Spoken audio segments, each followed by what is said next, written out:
جی next سوال شکیل احمد وکی کی طرف سے ہے، وہ پوچھتے ہیں فجر کی نماز کا وقت کب تک ہوتا ہے؟ فجر کی نماز کا وقت شروع ہوتا ہے جب ختم سحری ہوتی ہے. ختم سحری یعنی جب عشاء کا وقت ختم ہو جائے، اور اس وقت تک رہتا ہے جب تک کہ سورج طلوع نہ ہو جائے. تو ہمارے سب کانٹیننٹ میں عموماً یہ ٹوٹل ٹائم کی ڈیوریشن 1 گھنٹہ 20 منٹ سے 1 گھنٹہ 40 منٹ تک ویری کرتی ہے گرمیوں اور سردیوں کے اعتبار سے. تو جیسے ہی سورج نکلتا ہے اس کا اوپر والا کنارہ نمودار ہوتا ہے. جب کسی آپ ایسی جگہ پہ ہوں جہاں درمیان میں کوئی بلڈنگ یا کوئی پہاڑ حائل نہ ہو تو فجر کا وقت ختم ہو جاتا ہے. لیکن ظاہر ہے یہ کیلکولیشن آپ فزیکلی دیکھنے سے آج کل تو ممکن نہیں ہے جن جگہوں پہ ہم رہ رہے ہیں. تو اس کے لیے ٹائم ٹیبل بنے ہوئے ہیں، اسلام 360 یا پرو مسلم اور باقی سافٹ ویئرز ہیں، وہ آپ انسٹال کر لیں. اور مساجد کے اندر نظام اوقات لگے ہوتے ہیں، دارالاسلام والوں کے نظام اوقات دیکھ لیں آپ. باقی نمازوں کی ٹائمنگ ڈیٹیل کے ساتھ کس طریقے سے اس زمانے میں ہوتی تھی، میری ویڈیو ریکارڈڈ ہے. نمازوں کی ٹائمنگز لکھیں تو آ جائے گا انشاءاللہ تعالی. ہاں اس میں ہو سکتا ہے کہ وہ یہ بھی پوچھنا چاہ رہے ہوں کہ اب سورج نکلا ہے تو پھر کیا کریں. تو اگر لیٹ آنکھ کھلی ہے تو بخاری مسلم میں حدیث ہے، اگر کوئی شخص سویا رہ جائے یا بھول جائے تو جیسے ہی اسے یاد آ جائے اس کے لیے نماز کا وقت وہی ہے. پھر حضور نے تلاوت کی وَأَقِمِ الصَّلَاةَ لِذِكْرِي، میری یاد کے لیے نماز کو قائم رکھو. لیکن اس کی عادت نہ کوئی بنائے، مطلب بائی چانس ہو جائے. الارم لگا کے سوئیں. نیکسٹ.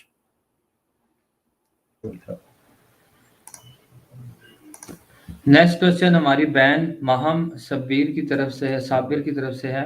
وہ پوچھتی ہیں السلام علیکم، کیا غصے میں کبھی کوئی حرام قسم کا بھی کفارہ ادا کرنا ہوگا اگر فوراً توڑ دی جائے تو؟ قسم جب کھا لی، غصے میں کھائی، محبت سے کھائی، پیار سے کھائی، توڑنے سے کفارہ دینا ہوگا. یا تو قسم پوری کریں، کفارہ دینا ہوگا جو سورۃ المائدہ کی آیت نمبر 89 کے اندر ہے.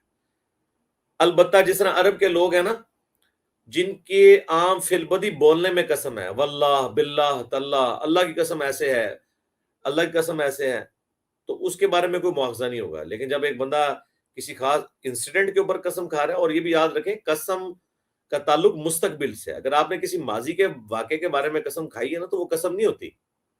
یعنی اگر کوئی جھوٹی قسم کھاتا ہے کہ میں فلاں جگہ نہیں گیا تھا تو یہ پاسٹ ٹینس کا ایک واقعہ ہے، تو یہ اس نے کوئی منت یہ قسم کے طور پہ نہیں کھائی. ہاں اگر یہ کہنا کہ میں نہیں جاؤں گا، مستقبل سے ریلیٹڈ ہو اور وہاں پہ چلا جائے پھر قسم ٹوٹے گی، یا وہ جانا چاہتا ہے تو توڑ کے چلا جائے.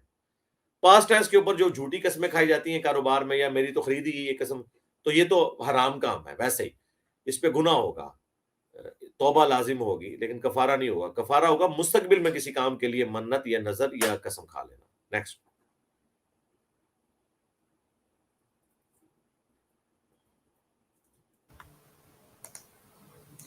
چلیے بھائی اگلا سوال عامر خان صاحب کی طرف سے ہے، کیا اہل کتاب سے مسلمان کی شادی ہو سکتی ہے؟ اگر ہو سکتی ہے تو نکاح کس طرح ہوگا؟ اہل کتاب صرف عورتوں کے ساتھ نکاح ہو سکتا ہے، جو سورۃ المائدہ میں اللہ تعالیٰ نے فرمایا کہ آج کے دن اہل کتاب کی عورتیں بھی حلال کی گئیں، ان کا ذبیحہ بھی حلال کیا گیا. تو نکاح کا تعلق اسلام یا غیر اسلام سے نہیں ہوتا، یہ ایک سوشل کانٹریکٹ ہوتا ہے. یہی وجہ ہے کہ کئی صحابہ اور صحابیات جب نیو مسلمان ہوئے تو نبی الاسلام نے ان کا تجدید نکاح نہیں کروایا. ایٹ لیسٹ جو اسلام کی ریکوائرمنٹ ہے وہ پوری ہونی چاہیے، یعنی حق مہر ہو، گواہوں کی موجودگی میں ہو، اور ڈکلیئر ہو کہ یہ میاں بیوی ہیں. بس یہ ریکوائرمنٹ ہے. نکاح کا خطبہ پڑھنا تو سنت ہے، وہ ضروری نہیں ہے، پڑھ لیں تو بہت اچھی بات ہے. اصل جو چیز ہے وہ حق مہر اور ایجاب و قبول، یعنی قبول کرنا ایک دوسرے کو گواہوں کی موجودگی میں. 3 چیزیں ہوں گی، گواہ، ایجاب و قبول اور حق مہر. اگر یہ ہے تو یہ ٹریڈیشنل چیزیں، باقی ان کے بغیر نکاح نہیں ہوگا. نیکسٹ. علی بھائی اگلا سوال کرک پک ٹی وی کی طرف سے ہے، مجھ پر قرضہ ہے، محنت کرنے کے باوجود اب تک اتارنے سے قاصر ہوں. خوف آتا ہے کہ اگر مقروض ہی مر گیا تو اللہ کے حساب سے کیسے بچوں گا؟ نہیں، مقروض مر گیا تو مقروض پچھلوں کو بھی تو چھوڑ کے مرے گا نا، پچھلے مار کے تو نہیں مرے گا نا. مقروض جب مر جائے گا تو پھر آپ اس کے جو ورثاء ہیں اس کے حوالے وہ مال کریں گے. باقی اس میں ابو داؤد ترمذی میں ایک دعا ہے جو مولا علی کو نبی علیہ السلام نے سکھائی تھی، اللہم اکفنی بحلالک عن حرامک واغننی بفضلک عمن سواک. اس پہ میرا یوٹیوب پہ کلپ بھی ہے، قرض اتارنے کی دعا. وہ مانگیں اور اپنے حالات و واقعات کو بھی ٹھیک کریں. صرف دعائیں مانگنے سے کچھ نہیں ہوگا اگر آپ کی حرکتیں اس طرح کی ہیں. بعض لوگوں کو صرف قرض اٹھانے کی عادت ہوتی ہے, وہ اتنا بڑا قرض اٹھا لیتے ہیں, اتارنے کی نوبت ہی نہیں آتی, کیونکہ ان کی نیت ہی نہیں ہوتی کہ انہوں نے اتارنا ہے, نہ وہ اپنی جو لیونگ سٹینڈرڈ ہے اس کو اس کے مطابق کرتے ہیں. اگر ایک بندے کی سورس آف انکم جو ہے وہ 30,000 ہے, تو 60,000 مہینے والی زندگی تو نہ گزارے, وہ نارمل زندگی گزارے, تو انشاءاللہ تعالیٰ قرضہ اتر جائے گا. اور یہ بڑا کریٹیکل مسئلہ ہے. صحیح مسلم میں حدیث ہے, شہید کا ہر گناہ معاف ہو جاتا ہے, قرضہ اس کا بھی معاف نہیں ہوتا. اور بخاری مسلم میں حدیث ہے, نبی علیہ السلام مقروض کا نماز جنازہ خود نہیں پڑھا کرتے تھے, صحابہ سے کہتے تھے تم پڑھ لو, میں نہیں پڑھوں گا. جب اللہ نے وسعت دی تو پھر نبی علیہ السلام مقروض کا قرضہ خود ہی اتار دیتے تھے, شفقت فرماتے ہوئے. تو یہ حضور کا ہی حوصلہ ہے, النبی اولیٰ بالمؤمنین من انفسہم وازواجہم امہاتہم کے تحت. نیکسٹ.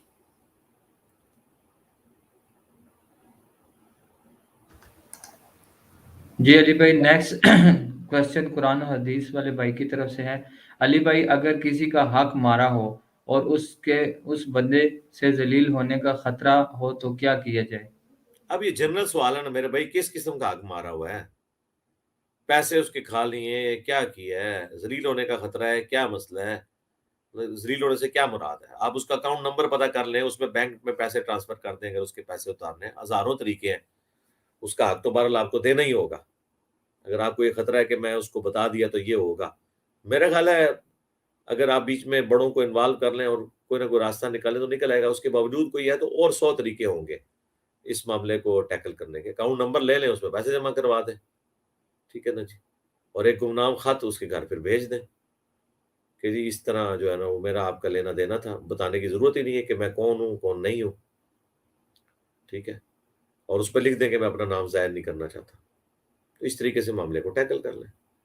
اس طریقے سے بعض اوقات لوگ ٹرین کا سفر کرتے ہیں اور وہ کہتے ہیں کہ جی وہ ٹکٹ لینا یاد نہیں رہا, اینڈ پہ کوئی چیک کرنے والا بھی نہیں ہے, آپ کیا کریں؟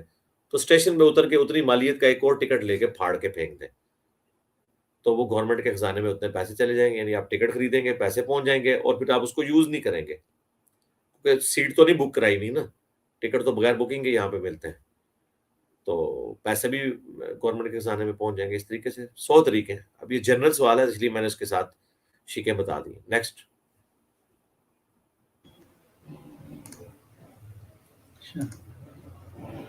جی اگلا سوال عثمان خان صاحب کی طرف سے ہے. السلام علیکم, میرا سوال ہے کہ علماء کہتے ہیں کہ عدالت کا خلا شرعی نہیں ہوتا.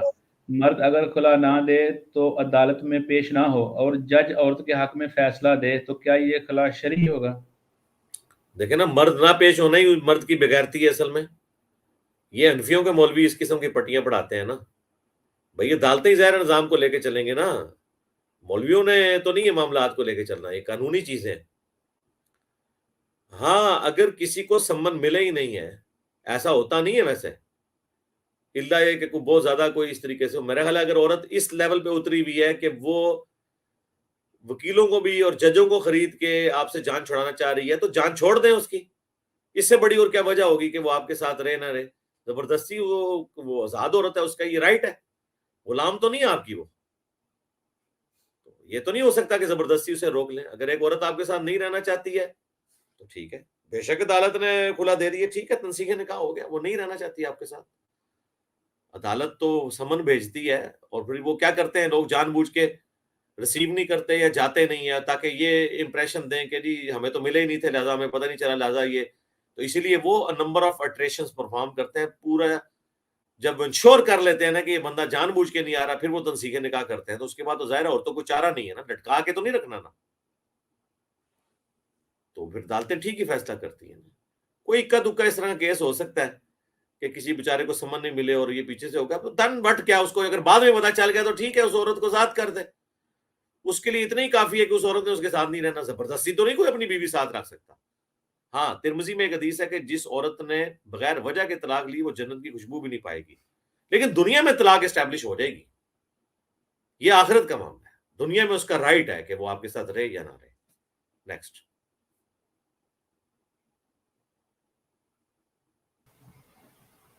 اگلا سوال ٹیکنیکل لور کی طرف سے. السلام علیکم علی بھائی, اگر وضو کرتے دوران ہوا خارج ہو جائے تو کیا وضو دوبارہ کرنا ہوگا؟ ظاہر ہے جی, جیسے ہی ہاں جی, وضو کہ دوران جیسے ہی ایسا عمل ہوا جس سے وضو ٹوٹ جاتا ہے تو وضو وہیں سے ٹوٹ گیا، ظاہر ہے دوبارہ ہی کرنا ہوگا نا. اس کو دیکھیں کہ اگر پورا وضو کرنے کے بعد یہ ہوتا تو کیا انہوں نے دوبارہ نہیں کرنا تھا؟ تو جب پورا ہونے کے بعد بھی دوبارہ کرنا تھا تو بیچ میں ٹنڈا سا آدھا ہوا ہے تو اس کے بعد بھی دوبارہ ہی ہوگا. البتہ غسل کرتے ہوئے ہوا کا خارج ہونا یا کسی کا پیشاب کے قطرے نکل جانا، اس سے غسل دوبارہ شروع نہیں ہوگا، کیونکہ غسل توڑنے والی چیز یہ نہیں ہے. غسل توڑنے والی چیز شہوت کے ساتھ منی کا نکلنا ہے. غسل بہرحال آپ جہاں پہنچے اس سے آگے چلاتے جائیں، غسل نہیں ٹوٹتا اس سے. لیکن وضو جو ہے چونکہ ٹوٹتا ہی ان چیزوں سے ہے، لہذا وضو دوبارہ کرنا ہوگا. نیکسٹ، اس کے لیے استنجے کی بھی ضرورت نہیں ہے. نیکسٹ جی علی بھائی، نیکسٹ کوشچن ہمارے اقبال جاوید بھائی کی طرف سے. السلام علیکم، وطر جہری پڑھنا ٹھیک ہے یا سری؟ عموماً سنت تو سرن ہی ہے، لیکن رمضان کے اندر جہرن نبی الاسلام نے وطر پڑھے ہیں. رمضان کے علاوہ بھی ایک روایت ملتی ہے، سن کبرا البیہقی میں ہے یا غالباً المستدرک الحاکم میں ہے، میں نے وطر والے لیکچر میں بتائی ہے.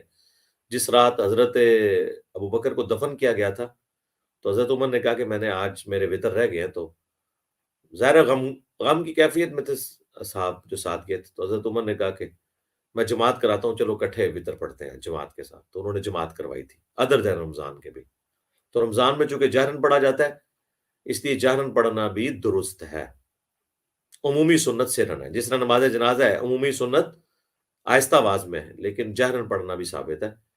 دونوں طریقے سنت ہے. عمومی سنت دونوں کیسز میں آہستہ آواز میں پڑھنا ہے. نیکسٹ اگلا سوال سورج بھائی کی طرف سے ہے. علی سر، میں انڈیا احمد آباد سے ہوں، میرا نام سورج ہے. کیا یہ نام ہونا گناہ ہے؟ کیونکہ یہاں سب کہتے ہیں کہ یہاں یہ نام جو ہے وہ ہندو نام ہے. پلیز آنسر کر دیں. نہیں، سورج نام، سورج سے مراد اگر سن نہیں ہے تو کوئی مسئلہ نہیں ہے. اس میں کیا ہے؟ سورج کا بندہ نہیں ہونا چاہیے، عبد الشمس نہیں ہونا چاہیے کہ سورج کا بندہ. نبی اسلام نے اس کو تبدیل کر دیا تھا. اسلامی نام سے مراد یہ نہیں ہوتا کہ عربی نام ہی ہو. ہر علاقے کا نام ہو سکتا ہے. ظاہر ہے ساری زبانیں اللہ کی ہیں. قرآن میں ہے کہ ہم نے قبیلوں میں اور زبانوں میں مختلف بانٹا ہے، اس لیے تاکہ تمہاری پہچان ہو سکے. اگر اس کا مطلب جو ہے نا وہ شرکیہ نہ ہو تو آپ وہ نام رکھ سکتے ہیں. اگر شرکیہ مطلب ہوگا تو پھر آپ چینج کریں گے اس کو. تو سورج میں تو مجھے تو کوئی ایسی چیز نظر نہیں آ رہی. ہندوانہ نام والا کوئی نہیں ہوتا. یہ ہندو، اچھا اس امت کا سب سے بڑا جو خبیث ترین انسان ہے عبداللہ ابن ابی، اس کا تو نام ہی عبداللہ تھا. تو اب عبداللہ نام نہیں رکھیں گے ہم؟ صحیح مسلم میں حدیث ہے دو نام سب سے بہترین ہے، عبداللہ اور عبد الرحمن. اور عبداللہ ابن ابی منافق تھا. عبد الرحمن بھی سن لیں، حضرت علی کا قاتل عبد الرحمن بن ملجم تھا. ملجم تو اس کے باپ کا نام تھا، اس کا نام تو عبد الرحمن تھا. اور سنن نسائی الکبریٰ میں حاکم میں حدیث موجود ہے کہ اس امت کا سب سے بڑا بدبخت وہ ہے جو اے علی تیرے سر کے خون سے تیری داڑھی کو رنگ دے گا. جس طرح قوم سمود کا سب سے بڑا بدبخت وہ تھا جس نے اونٹنی کو قتل کیا تھا. تو ناموں میں کیا رکھا ہوا ہے؟ صرف یہ کہ شرکیہ نام نہیں ہونا چاہیے، بلکہ نام یہ تبدیل ہے. اب میں حیران ہوتا ہوں کہ ایک گورا مسلمان ہوا ہے، اس کا نام جوزف تھا، اب اس نے نام یوسف رکھ لیا. بھئی کیوں؟ جوزف یوسف کو ہی کہتے ہیں نا، ڈیوڈ جو ہے وہ داؤد کو ہی کہتے ہیں نا. تو کیا ضرورت ہے نام چینج کرنے کی؟ وہی نام رہنا چاہیے، بلکہ اچھا لگتا ہے. نیکسٹ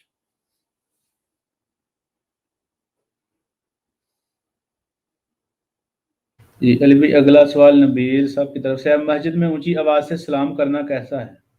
سنت ہے، بہت اونچی آواز میں نہیں ہونا چاہیے. اس کے اوپر میری ویڈیو ریکارڈڈ ہے کہ ابو داؤد میں ترمذی میں موجود ہے کہ حضرت بلال حبشی کہتے ہیں کہ نبی اسلام کے زمانے میں صحابہ کرام جب مسجد میں آتے تھے تو نمازی کو سلام کیا کرتے تھے. ظاہر ہے کہ وہ ایک اچھی چیز ہے نا. اب سیکیورٹی کے پوائنٹ آف ویو سے بھی آج کل بھی مسجد میں ایک بندے آ رہے ہیں تو جب سلام کرتے رہیں گے تو آئیڈیا ہوتا رہے گا کہ کوئی نماز کی غرض سے ہے، سلامتی بھیج رہے ہیں. اور اس کا جواب بھی دینے کا ہے کہ ہاتھ کے اشارے سے آپ نے یوں کرنا ہے، دائیں ہاتھ. آپ اگر ارسال الیدین کیا ہوا ہے تو یوں کر کے جواب دے دیں، اس طریقے سے جس حالت میں بھی ہے. منہ سے اس کا جواب نہیں دینا ہوگا. اس کے اوپر میری ڈیٹیل ویڈیو ریکارڈ ہے. لیکن یہ جو اہل حدیث کی مسجد میں انٹر ہوتے ہی السلام علیکم اتنی اونچی سے کہتے ہیں، طرح نکل جاتا ہے پتہ نہیں کوئی نعرہ مارنا آ گیا. یہ نہیں ہونا چاہیے. نارمل السلام علیکم بس. آمین بھی نارمل ہو، السلام علیکم بھی نارمل ہو. اونچی سے مراد یہ نہیں ہوتا کہ گلا پھاڑنا ہے. اونچی سے مراد ہوتا ہے کہ اپنے کانوں سے نکل کے آپ کے ساتھ والے کان والے سن لیں. نیکسٹ جی علی بھائی نیکسٹ کوشچن یوٹیوب شارٹس بھائی کی طرف سے ہے، زمزم بیٹھ کر پینا چاہیے یا کھڑے ہو کر؟ دونوں طریقے سے درست ہے. زمزم کھڑے ہو کے پینا سنت ہے. جب آپ طواف کعبہ کرتے ہو عام پانی بھی آپ کھڑے ہو کے پی سکتے ہیں، لیکن عمومی عمل نبی الاسلام کا بیٹھ کے پانی پینا ہے. زمزم بھی بیٹھ کے پی سکتے ہیں. بھائی ان سے پوچھیں جب نبی الاسلام مکے میں تھے تو مکے میں تو پانی زمزم تھا، تو حضور اس کا مطلب 13 سال تک کھڑے ہو کے پانی پیتے تھے. تو پھر ان حدیثوں کا کیا کریں گے جو نبی الاسلام نے اس چیز کو پسند فرمایا کہ بیٹھ کے کھانا پینا کیا جائے؟ جائز ہے کھڑے ہو کے بھی، وہ صحیح بخاری میں وہ بھی موجود ہے. وہ جو مسلم کی حدیث ہے کہ جو کھڑے ہو کے پانی پیے وہ کیا کرتے وہ منسوخ ہے. اس کو میری ڈیٹیل ویڈیوز ریکارڈ ہے. تو اہل مکہ والے صحابہ کے لیے تو پانی ہوتے ہی زمزم تھا، تو وہ تو اس کا مطلب پوری زندگی کھڑے ہو کے پانی پیتے ہوں گے؟ نہیں، زمزم کھڑے ہو کے پینا سنت ہے، کبھی کبھار، ہمیشہ کے لیے نہیں. ہمیشہ کوئی عام پانی بھی کھڑے ہو کے پیا ہم سے گنہگار تو نہیں کہتے. تو دونوں طریقے سے درست ہے. باقی یہ کہنا کہ ضروری، تو ضروری کوئی نہیں ہے. اب مجھے بتائیں مکے میں تو پانی زمزم تھا تو ٹوائلٹ میں بھی یوز ہوتا تھا، یہاں کوئی زمزم کے ساتھ استنجا کر سکتا ہے؟ لوگ اس کے اوپر گستاخی کا فتویٰ لگا دیں گے. ان سے پوچھے کہ صحابہ کرام کون سا پانی استعمال کرتے تھے. اب یہ وہ چیزیں جن کی طرف تھوڑی توجہ دلا کے تھنک آؤٹ آف باکس کروانا ہے، لوگوں کے دماغ کھولنے ہیں کہ یار روایتی دین سے ذرا باہر نکلو، تو جو کچھ تمہیں بتایا گیا وہ ویسا نہیں ہے. نیکسٹ.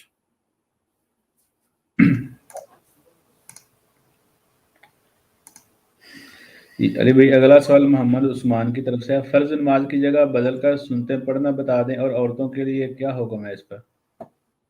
ہاں جی، صحیح مسلم میں حدیث ہے کہ نبی الاسلام اس چیز کو پسند فرماتے تھے کہ جس جگہ پہ فرض نماز پڑھی ہے نا وہاں پہ آپ سنتیں یا نوافل اس وقت نہ پڑھیں. اس حدیث میں دو چیزیں آئی ہیں کہ وہاں پہ نہ پڑھیں، جگہ بدل لیں، یا اگر جگہ نہیں بدلنی تو تھوڑا گیپ دے لیں اس میں. تو گیپ تو آٹومیٹکلی ہو جاتا ہے نا جب آپ بیٹھ کے تھوڑی دیر سنت اذکار کرتے رہتے ہیں. تو اس میں آپ کا دوسرا حصہ بھی آ گیا کہ عورتیں جو ہیں وہ سلام پھیرنے کے بعد سنت اذکار کریں فرض نماز کے بعد کے، اور اس کے بعد اسی جگہ پہ وہ سنتیں پڑھیں. جگہ بدلنے کی ضرورت نہیں ہے. جگہ بدلنے کا تعلق تھا مسجد میں باجماعت نماز کے ساتھ جو صحیح مسلم میں حدیث ہے، کیونکہ تاکہ پتہ چل جائے کہ جماعت قائم ہو چکی ہوئی ہے، ورنہ اسی جگہ پہ آپ نماز پڑھیں گے تو اب نئے آنے والے کو پتہ ہی نہیں چلے گا. تو دوسرا جگہ بدلنے سے یہ ہے کہ آپ ایک سے زیادہ جگہوں کو گواہ کر لیتے ہیں، لیکن گھر کے اندر اس طرح کی کوئی معاملہ کرنے کی ضرورت نہیں ہے. بخاری مسلم دونوں میں حدیث ہے کہ عتبان بن مالک جو صحابی ہیں وہ کہتے ہیں یا رسول اللہ جب مدینے میں بارش ہوتی ہے تو پھر نالے بہہ پڑتے ہیں، میں مسجد نبوی تک نہیں پہنچ سکتا، آپ میرے گھر تشریف لے آئیں اور میرے گھر میں کسی ایک کونے میں نماز پڑھ لیں تاکہ میں وہیں اس پکا مصلی مسجد بیت اسے بنا لوں، یعنی گھر کی مسجد. تو پھر حضور کے گھر تشریف لے گئے، باقی محلے والوں کو پتہ چلا، کوئی کچھ لے آیا کوئی کچھ لے آیا، کھلا بلا کے مطلب نبی اسلام کے لیے وہ ایک پوری مجلس انہوں نے قائم کر لی وہاں پہ. تو پھر نبی اسلام نے وہاں پہ ان کے گھر میں نماز پڑھی. تو ان کا یا رسول اللہ میں جب کبھی مسجد میں نہیں جا سکوں گا، لیٹ ہو جاؤں گا، تو میں اس جگہ پہ ہی نماز پڑھ لیا کروں گا. تو اس سے پتہ چلا کہ گھر میں ایک جگہ مخصوص کر لینا تو یہ سنت ہے. اور عورتوں کے لیے یہ مسئلہ نہیں ہے کہ انہوں نے جگہ بدل بدل کے پڑھنا ہے. بدل بدل کے تو وہ صورت میں پڑھے جب ان کو پاکی پلیدی کا پتہ نہیں ہے. آپ دیکھیں ہم نے تو چھوٹے چھوٹے ہوتے وقت دیکھے ہمارے گھر میں ایک جائے نماز بھی تھا لکڑی کا، ہماری دادی ماں اسی پہ نماز اس وقت پڑھتی تھی. تو اس میں پاکی پلیدی کا دھیان بھی رہتا ہے. وہ زمین سے تھوڑا سا ایلیویٹڈ ہوتا ہے 1-1.5 فٹ، اور وہ الگ سے ایک یعنی چبوترا سا بنا ہوتا ہے. تو پھر صفائی کرتے ہوئے اس کے اوپر گندگی پڑنے کا اندیشہ بھی نہیں ہوتا. اس طریقے سے گھر میں کوئی ایک جگہ مخصوص کر لیں. تو عورتوں کے لیے نہیں کہ وہ جگہ بدلیں گی، یہ مسجد کا پروٹوکول ہے. اگر بدلنا چاہتی ہیں ضرور بدلیں، جتنی جگہ بدلیں گی اتنی جگہ نماز کے لیے گواہ ہوں گی، بشرطے کہ وہ پاک جگہ پہ نماز پڑھ رہی ہیں. نیکسٹ.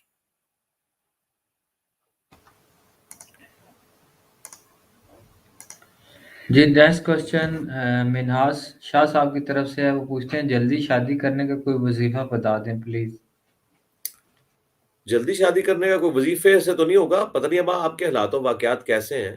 ظاہر ہے کہ وہ ہو سکتا ہے آپ کے حالات و واقعات اجازت نہ دیتے ہوں، اس لیے آپ کا رشتہ نہ ہو رہا ہو یا گھر والے نہ کرنا چاہ رہے ہوں. بہرحال ہر کام کے لیے ایک ہی وظیفہ ہے، اللہم ربنا آتنا فی الدنیا حسنہ وفی الآخرۃ حسنۃ وقینا عذاب النار. یہ دعا سورۃ البقرہ کی آیت نمبر 201 میں آئی ہے اور بخاری مسلم دونوں میں. انس بن مالک کہتے ہیں کہ نبی علیہ السلام اور کوئی دعا کریں یا نہ کریں، آپ کی اکثر دعا یہی ہوتی تھی، اے اللہ ہمیں دنیا میں بھلائیاں عطا فرما اور آخرت میں بھلائی عطا فرما، بھلائیاں عطا فرما، اور سب سے بڑی بھلائی آخرت کی، ہمیں جہنم کی آگ سے بچا لے، آمین۔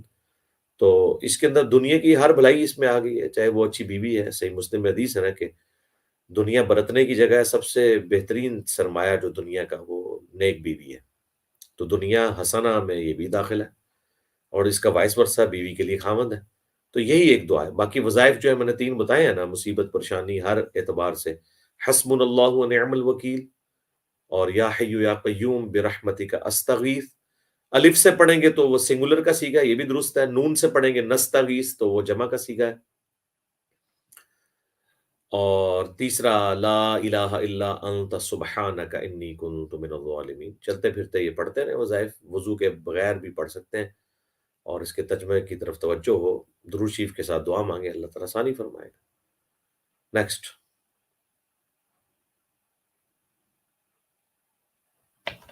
جی علی بھائی، نیکسٹ کوشچن ہمارے بھائی عبد المنان صاحب کی طرف سے، وہ پوچھتے ہیں کیا سجدہ کرتے وقت ماتھا ننگا ہونا ضروری ہے؟ ہاں جی ضروری ہے، ظاہر ہے یہ عاجزی کی علامت ہے۔ بخاری مسلم دونوں میں حدیث ہے کہ نبی علیہ السلام کے مبارک زمانے میں ایک دفعہ شب قدر جو ہے وہ 21ویں رات کو آ گئی تھی رمضان کی، اور اس رات اتنی بارش ہوئی کہ مسجد نبوی کی چھت ٹپکی، اور جب نبی علیہ السلام نماز پڑھا کر ہماری طرف متوجہ ہوئے تو ہم نے دیکھا کہ آپ کے ماتھے پر کیچڑ کا نشان لگا ہوا ہے، کیونکہ نبی علیہ السلام تو ڈائریکٹ زمین پہ نماز پڑھتے تھے، یہ افضل بھی ہے۔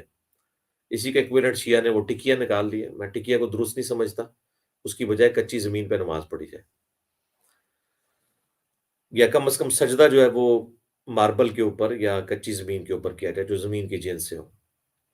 اب سجدے کے وقت ظاہر ماتھا ننگا ہونا چاہیے، ماتھا زمین پہ لگنا چاہیے، اور اگر گرمی والا مسئلہ ہے تو وہ صحیح بخاری میں آتا ہے کہ صحابہ کرام جو ہے وہ گرمیوں میں سجدہ کرتے وقت اپنی پگڑی کے پیچ کے اوپر بھی سجدہ کر لیتے تھے، یعنی پگڑی کا پیچ آگے کر لیا تاکہ زمین کو کی گرمائش نہ، ماتھا نہ جلے، اور جب زیادہ رش ہوتا تھا تو وہ کہتے ہیں ہم ایک دوسرے کی پیٹھ پہ بھی سجدہ کر لیتے تھے، ظاہر مسجد میں اتنی جگہ نہیں ہوتی تھی کہ سجدے تک پہنچ سکے، تو پھر وہ اشارے کے ساتھ ہی رکوع کر لیا، رکوع کی کوئی تھوڑا سا لمبا کر کے سجدہ کر لیا کرتے تھے۔ لیکن یہ کیٹاسٹرافک کنڈیشن میں، عام حالت میں ماتھا ننگا ہونا ضروری ہے۔ اس لیے دیکھیں ہم یہ کٹ والی پگڑی کیوں باندھتے ہیں، اس میں ماتھا جم جاتا ہے سجدے کی حالت میں۔ گول پگڑی باندھی جائے نا تو وہ اتنی بڑی بڑی نکلی ہوئی ہیں، ان کو پھر پگڑی کو بالکل پیچھے کرنا پڑتا ہے، پھر جا کے ماتھا لگتا ہے۔ اب پگڑی کے اوپر تو آپ سجدہ نہیں کر سکتے بغیر کسی عذر کے، ڈائریکٹ ماتھے پہ سجدہ ہونا چاہیے۔ بخاری مسلم دونوں میں حدیث ہے، میرے رب نے مجھے حکم دیا ہے کہ میں 7 اعضاء کے اوپر سجدہ کروں، پھر حضور نے وہ 7 اعضاء گنوائے، 2 ہاتھ، 2 پاؤں، یعنی پاؤں کی انگلیاں بھی موٹی ہوئی ہوں، 2 گھٹنے، اور پھر آپ نے ناک کی طرف اشارہ کیا، ناک اور ماتھا ایک، یعنی یہ دونوں چیزیں جمنا ضروری ہے۔